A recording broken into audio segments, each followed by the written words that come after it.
Estamos no município de Passo Fundo para falar sobre controle biológico de grandes culturas, principalmente para falar sobre mofo branco na cultura da soja. Será que usa tricoderma? Será que usa bacilos? E como é que faz para melhorar a eficiência desse controle biológico? É isso que eu e a Maria vamos conversar com um único objetivo: como melhorar a eficiência desse biológico em grandes culturas. Por que eu estou com esse emaranhado de livros? São alguns, tá? Alguns dos livros que eu já li do professor Erlei, somente dele. Olha só, ele é formado lá no tempo do golpe militar de 64, o professor foi formado pela URGS aqui no Rio Grande do Sul em 1964. Fez mestrado na Exalc, depois fez o doutorado, que terminou em 1980. Pô, 80, cara. Ele fez o doutorado na Washington State University, faz 46 anos atrás. Olha a bagagem que tem o professor Erlei.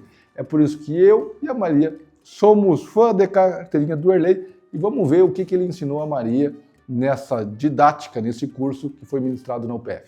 Vamos entender como é que funciona o controle biológico, principalmente da cultura da soja, é isso mesmo? Isso. A Maria incomodou a janta inteira aqui em Passo Fundo nessa noite, porque ela, como boa Erlete, fã do professor Erlei Melo Reis, acabou de fazer um curso e ficou durante 2 horas, exatamente as 2 horas, pré-pedido e pós-pedido, falando sobre o que ela aprendeu sobre controle biológico de grandes culturas. Melhor forma de aprender, lógico, transparecer um pouco daquilo que tu vivenciou.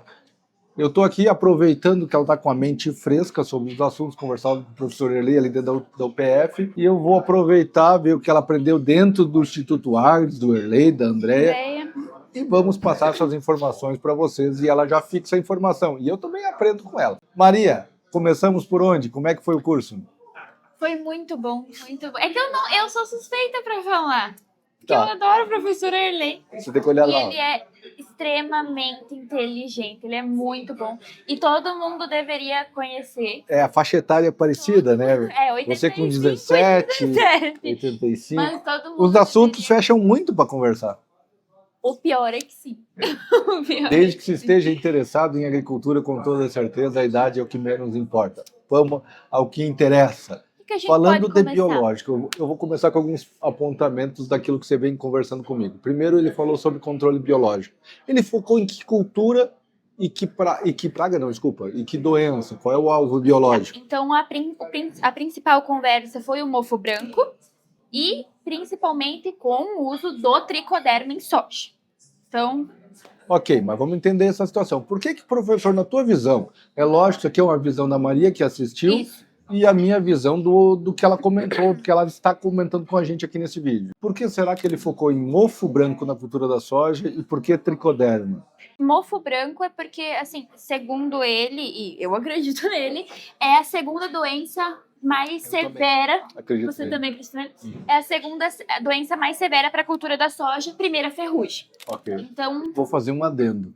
Para mim, nos campos de altitude, Guarapuava, Campos Novos, Vacaria, sul do país, a mais severa é o mofo. é o mofo e Para depois a mim é o mofo, ferrugem. depois da ferrugem. Sim. Mas nível Brasil, concordo plenamente com o que tu comentou. Então, acredito que é por ser uma das doenças mais severas e por conta que agora vai ser ano del Ninho. Então, acho que ele juntou o útil com o agradável. Ok. Mas será que não tem, assim, uma segunda intenção, né, nesse raciocínio do professor Erlei?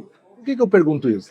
Porque, do meu ponto de vista, quem sabe me acompanha sabe que sou muito enfático em relação ao uso de biológico na cultura da soja, em grandes culturas no geral. O pessoal usa biológico para controlar doenças foliares. Eu, particularmente, já tive alguns resultados, mas eu não gosto do que eu vejo. Essa é a realidade. Eu vejo que o químico entrega muito mais. Do meu ponto de vista, será que ele não pensou? Aqui, realmente, o biológico funciona e outras coisas, ele é meio duvidoso. Ele chegou a falar de outro patossistema, pato-doença, sistema. Vamos pensar a interação da doença com o teu ambiente, com a tua cultura em específico, teu hospedeiro. Assim, Então, patossistema, será que ele falou de alguma outra coisa? assim, no curso para todos não, mas eu fui lá incomodar ele Como depois, Boerlete. como uma boa discípula. E eu fui lá perguntar para ele, assim, se ele já observou algum resultado ou alguma diferença dos nossos campos na questão de fazer aplicação na parte foliar com o biológico. Chegou a perguntar isso? Sim, e aí ele falou que não não achou viável. Que não acha viável, mas isso ele me falou particular, não no curso. O curso foi somente sobre a parte do tricoderma e doenças articulares. Radiciais. Nomenclatura, ok. Mas vamos pensar nas radiculares ou nas radiciais. Vamos nos distanciarmos da questão foliar, que não é esse o objetivo dessa nossa conversa. Ele falou de meu ponto de vista, pensando no sul do país, nossos ensaios de doenças radiculares, quando a gente faz os ensaios em cultivares. Tem um ensaio, aqui em Passo Fundo, você ainda não conhece o pessoal da Fundação Pro Sementes. Não conheço. Tá. Mas ali na Fundação Pro Sementes faz um trabalho sensacional com linhagens, com cultivares, eles fazem os ECRs, ensaios de cultivares em rede. Então pega assim, ó, junto com a Farsul, eles testam quais são os cultivares mais produtivos, quais são os mais adaptados, seja de trigo, seja de soja. Inclusive, a Fundação Pro Sementes aqui de Passo Fundo tem cultivares no mercado, tem lançado alguns deles mesmos. Mas, enfim, não lembro que ano foi. Eu lembro que nós tínhamos ensaio com 5804, um material da Embrapa, nós tínhamos ensaios com Zeus. E nesses ensaios, era um ensaio em rede, que o objetivo era verificar qual era o de maior teto produtivo.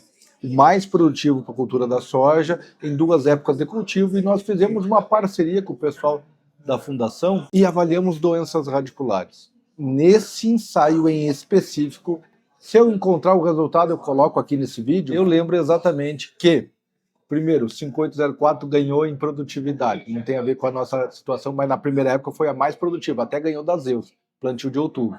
Mas o que tem a ver com a nossa conversa é que nesse ensaio deles nós avaliamos doenças radiculares. Todos os cultivares, eram dezenas de cultivares, as 2 épocas, e a prevalência.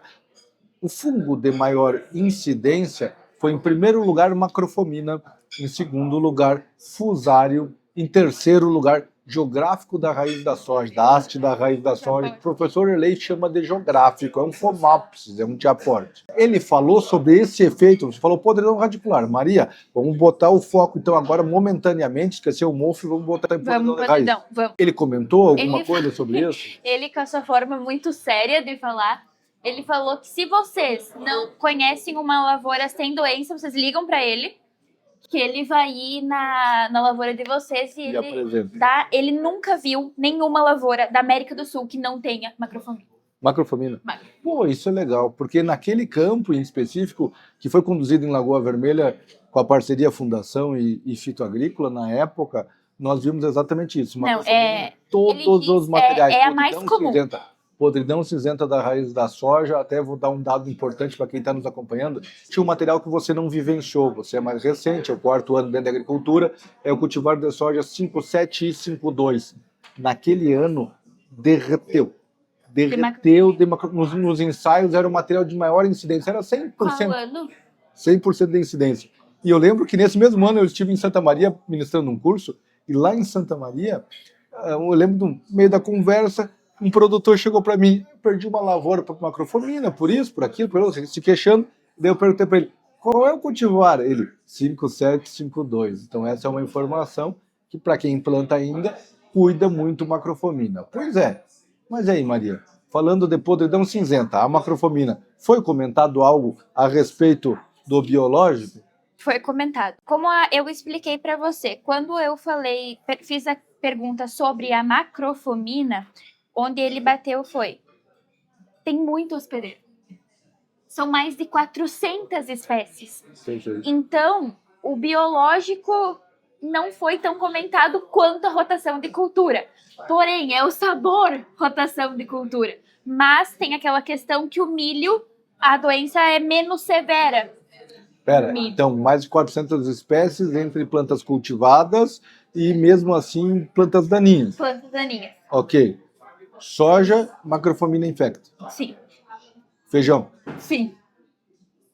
Milho. Sim. Então complica a rotação. Complica bastante. Então, eu até perguntei se ele tem uma visão para talvez não erradicar totalmente a doença, mas realmente diminuir, reduzir. E Como é que é o termo? Reduzir o quê? Termo técnico? Não sei. Você falou aqui no meio da conversa hoje à noite. o inóculo, O inóculo. que é a fonte da Isso. onde vem a doença, a origem da doença. Reduzir o inóculo. E assim, é complicado, porque a rotação que a gente faz do verão, ela infecta também. Então, Sim, mas você está correto. bem Para complicado. ficar claro para vocês, quando a Maria fala, olha, o milho é hospedeiro, realmente é verdade. Mas eu não sei se foi exatamente esse termo que tu usou, mas em relação à agressividade, o que percebe-se quando fala macrofomina, o fungo macrofomina soja ou macrofomina milho? O fungo que infecta a soja, ele pode ter uma agressividade maior na soja e o mesmo fungo, o mesmo organismo ter uma agressividade menor no milho. Não significa que ele não multiplique, não significa que não produz seus escleródios, seu banco de semente, mas talvez uma agressividade menor. É. Mas eu quero saber mais do professor Erlei. Você falou para nós de tricoderma. Tricoderma. Por que não bacilos? Eu até esqueci o termo que eu te falei, ele tem uma colonização mais rápida. Foi um dos principais pontos em que foi dito. Mas pensando no geral? Sim, não foi tão falado de bacilos. Teve Não, no geral que eu digo é para vários organismos patogênicos, eu quero aplicar o tricoderma ou bacilos para controlar fusário, macrofomina ou mofo branco. Ah, tá, ou desculpa, é que eu tô pensando só no escleródio. Eu não expliquei também direito, mas enfim, pensando nessa colonização sobre o organismo. Sabe como é que chama isso? Hiperparasitismo. Já tinha ouvido falar? Já. Já, então é hiperparasitismo, quando um organismo parasita outro organismo. Hiperparasitismo. Então, pensando nesse hiperparasitismo, o que você me diz a respeito? Fusariose, o fusário. Tá. E a macrofomina, repetindo, principal ponto, rotação. Então, Rotação. não foi batido tanto na tecla de aplicação ou do biológico. Não. Ok. O principal ponto foi a rotação. E aí, caindo de novo no mofo branco, aí sim, entre o bacillus e o tricoderma, na visão do professor tricoderma. Então, pensando naquela casadinha que você falou do juntar útil ao agradável, provavelmente ele está vinculando ano de El Ninho. Maior parte das lavouras são cultivadas em monocultura. O risco do mofo é real. Posiciona-se um biológico. E esse biológico entra no controle do mofo branco. Perfeito.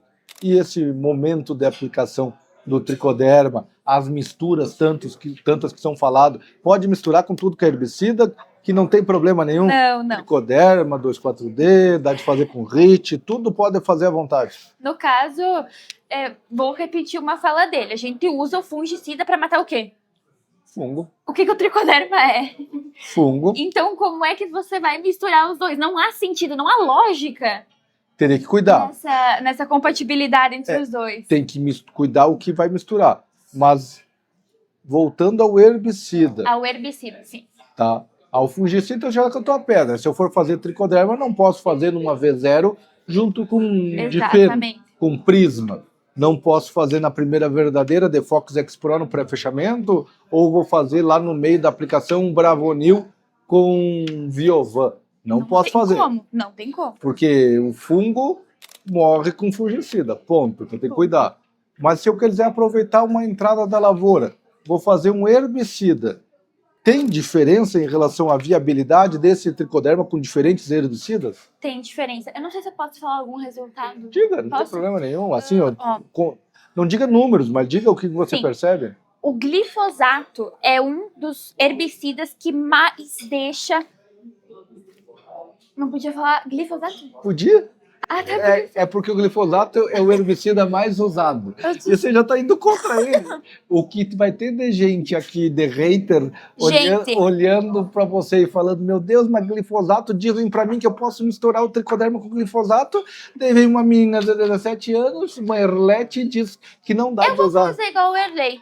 Entre aspas, se não fui eu que disse, você vai falar com quem disse. O Erlei, liga pro Erlei e reclama com ele. É verdade. Não sou eu que tô dizendo. Não sou eu que estou dizendo, vai lá e chama o Erlei. Vai lá e chama o Erlei, eu passo o endereço, vocês vão lá. Glifosato é o que mais inviabiliza, falando em herbicida, mais inviabiliza o tricoderma. Isso é sensacional. Ela tem um trabalho aqui, ela já havia me mostrado, com vários herbicidas, desde herbicidas hormonais, tem ALS, tem Protox, tem mais hormônio, tem aqueles nossos herbicidas que trabalham no fotossistema, vou dizer o nome, o Paraquat, que é saudade do Paraquat, o antigo Paraquat. Só para você ter uma noção, o Paraquat interfere menos, para quem está no Paraguai, o Brasil não pode mais usar, a não ser que tenha aquele que contrabandeia. Não, mas não façam isso. Não pode fazer, é crime.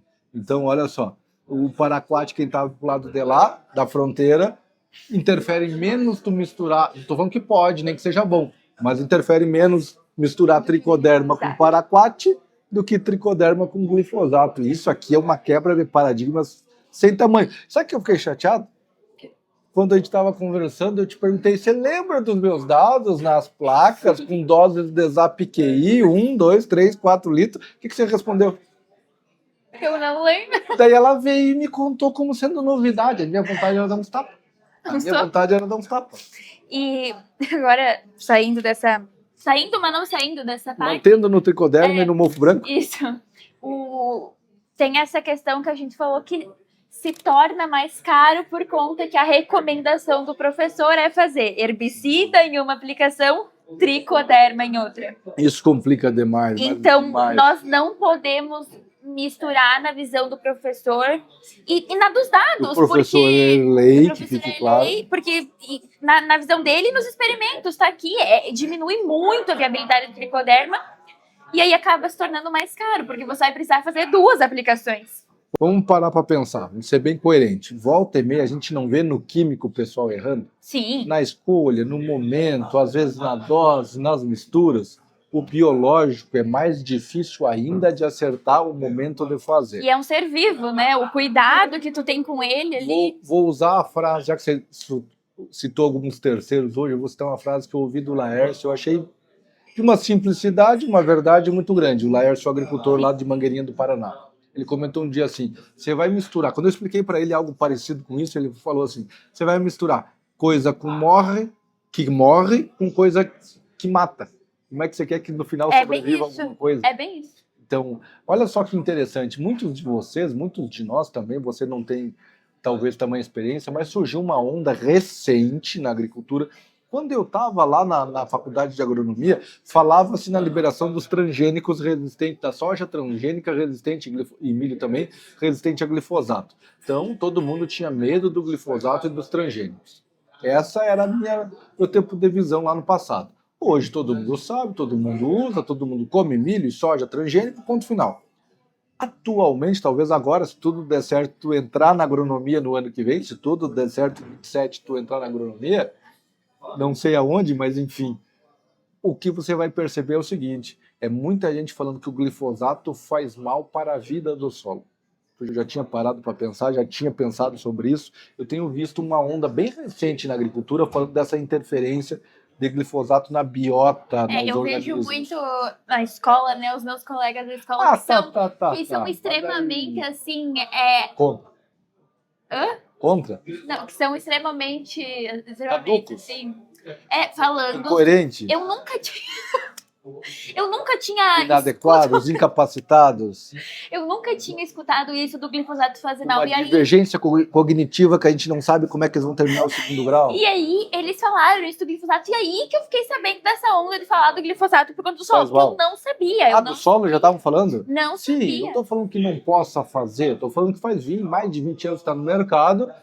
E apesar de tudo, aí eu vou fazer uma onda, assim, uma onda de mudança da conversa e vou te instigar e num outro momento tu puxa um vídeo que tu vai pesquisar o seguinte, qual é a expectativa de vida do Brasil ou do mundo no lançamento do glifosato, seja do homem ou da mulher, qual é a expectativa de vida agora? O glifosato chegou ao mercado em 1974 e naquela época a expectativa de vida do brasileiro era um pouco menos de 60 anos de idade. Para efeito de comparação, em 1940 a expectativa de vida do brasileiro era em média 45 anos. Quando a gente vai para os anos 2000, essa curva sobe para 70 anos e até hoje não para de subir. Meio século depois do lançamento do glifosato, a expectativa de vida do brasileiro chega em média a 77 anos. Ou seja, desde 1940 o brasileiro ganhou mais de 30 anos de vida. E esse ganho é também justamente pela modernização da agricultura brasileira. Ah, bicho velho, o que você está espiando ali? Que informação, né? Venha participar da nossa consultoria, que daí sim você tem informação 5 dias por semana. Clica aqui nesse WhatsApp que eu te explico como participar. Tem uma coisa errada, né? Aumentou. E não é pouco. Quando meu avô era vivo, a expectativa, sei lá, era beirar os 70, meu pai é passado dos 80, e eu sou passado dos 90 e tu talvez chegar nos 100. É óbvio que muita coisa tem que ser adequada, com toda certeza. Mas tão mal nós não estamos, senão não estaria aumentando a longevidade das pessoas. E sim, Vamos voltar para o assunto. Vamos resumir mais alguma coisa, senão tua mãe vai cansar de segurar ali o já tá telefone. deitados. Misturas temos que cuidar. Preferência de tricoderma a bacilos, é isso mesmo? Preferência de Trichoderma bacillus. Porque ele coloniza melhor. Show de bola. Ele falou alguma coisa sobre... Foi ela que falou, eu não vou falar Eu nada. não falei nada. Vou colocar no dela, E literalmente. eu vou colocar no Dorley. Não. Como é que é a viabilidade desse tricoderma comercial que o produtor chega na prateleira da cooperativa, na prateleira Nossa, ele deu do esse canal mesmo privado? É? Ele fez exatamente assim. Isso aí. Sim. Chega ali, pega esse leva pra biológico e leva para casa. Deixa na caminhonetinha o dia inteiro, larga no canto No do galpão sol. e depois vai aplicar. É, Como é que é? tamo lascados, gente. A viabilidade que ele está vendo é o quê? Prejudica muito e o professor ele fez um estudo com vários produtos à base de tricoderma e viu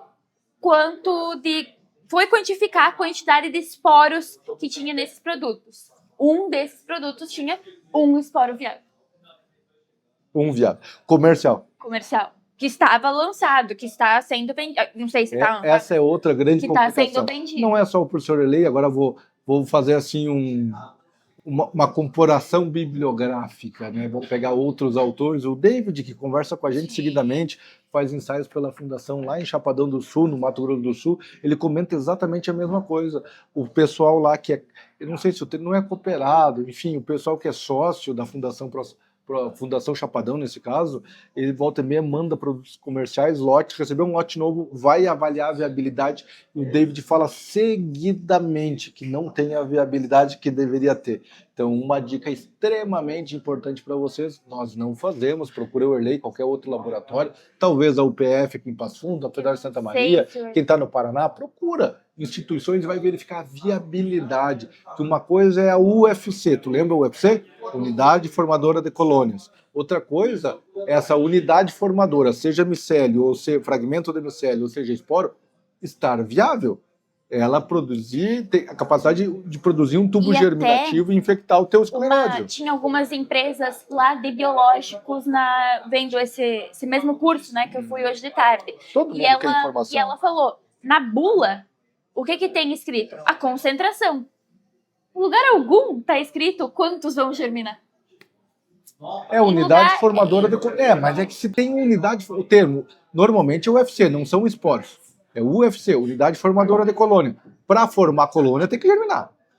Tem esse lado da história. Aí eu já vou para o outro lado do que está escrito. Claro que tudo é compreensão e entendimento. Mas do meu ponto de vista tem que germinar. E esse é outro detalhe importante. É entender se aquele teu produto comercial que está chegando na propriedade tem viabilidade, porque muito se fala do on-farm. Não sei, não te perguntei se ele fala do on-farm.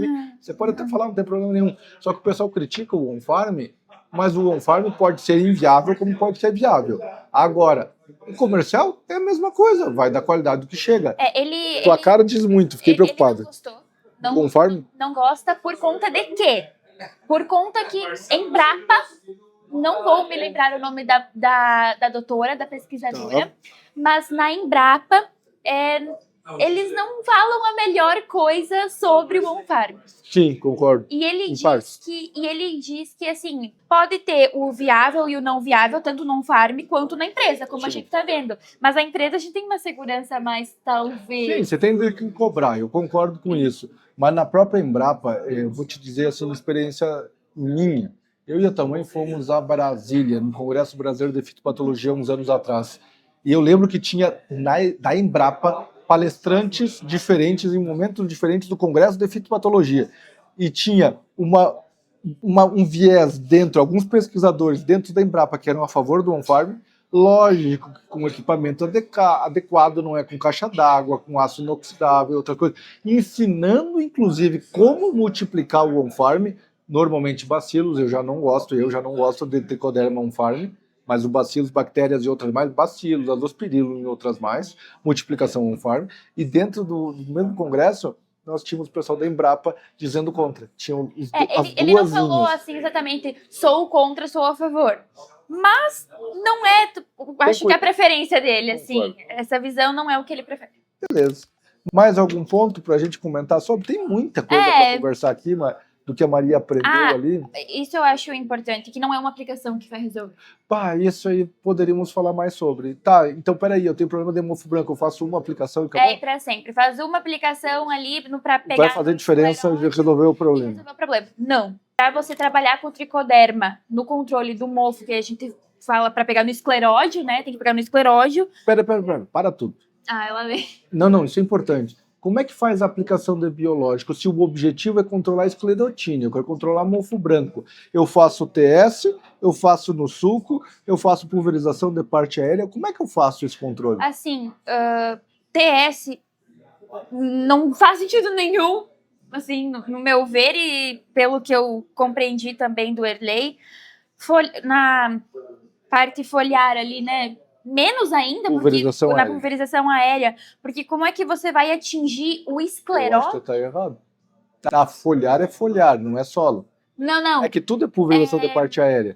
Tipo Vamos assim, vamos na explicar. folha, perdão. Exato, mas que vai atingir folha, mas é semente, suco de semeadura ou parte aérea. Parte aérea. Essa parte aérea pode ser folha, flor ou escleródio. Lógico, tem uma fragmentação dentro da pulverização de parte aérea. Semente, então, não. Semente não. Suco, Para o controle do mofo branco, não. também não. Não. Por quê? Porque não pega no escleródio. Tem Você mexe, você passa com a plantadeira e você mexe no solo. O escleródio está na superfície, está ali na palhada. Então você não vai pegar na palhada, não vai pegar no escleródio. Tem lógica. E sobrou a pulverização de parte aérea. Parte aérea. Nessa pulverização de parte aérea, o objetivo do produtor, ele tem que proteger a flor, já que é o sítio de infecção, ou tem que Não. fazer essa pulverização chegar no solo para atingir o Tem que escleródio? fazer essa pulverização chegar no solo para atingir o escleródio. Então essa tua pulverização, uma resolve, tá bom, chegou ali. Não. É para, Como é que ele faz então, se uma não? assim, ter continuidade. O que seria essa continuidade? Você não vai resolver o problema em uma safra. Vários Então, anos. assim, são vários anos para você ir... Ele não usou o termo drench? Acho que não. Encharcamento. Tem um pessoal que fala isso, você precisa trabalhar com biológico através do encharcamento. Qual é a analogia? Que é do drench, do inglês. Que é várias vezes encharcar, é sobrecarregar aquele solo com o biológico. Então, eu vou até aqui agora dar uma lida. Repetir sempre após as colheitas até reduzir o banco de escleródios. Então, é ter continuidade nesse manejo. Não é uma safra ou apenas, falando gasto, investimento, mas apenas uma aplicação que vai resolver o teu problema. Resumidamente, quer saber mais sobre o biológico? Procura o Erley, é isso mesmo? Por favor. Vale a pena fazer o curso do Sr. Erley? Vale. Tô correto quando eu te chamei de Erlete? Sim, que eu sou uma grande fã. Eu espero que tenha auxiliado bastante vocês, foi muito divertido. Certamente eu indagando a Maria, fiz ela fixar um pouco do conhecimento que ela aprendeu com o Sr. Erley e seguimos falando de agricultura.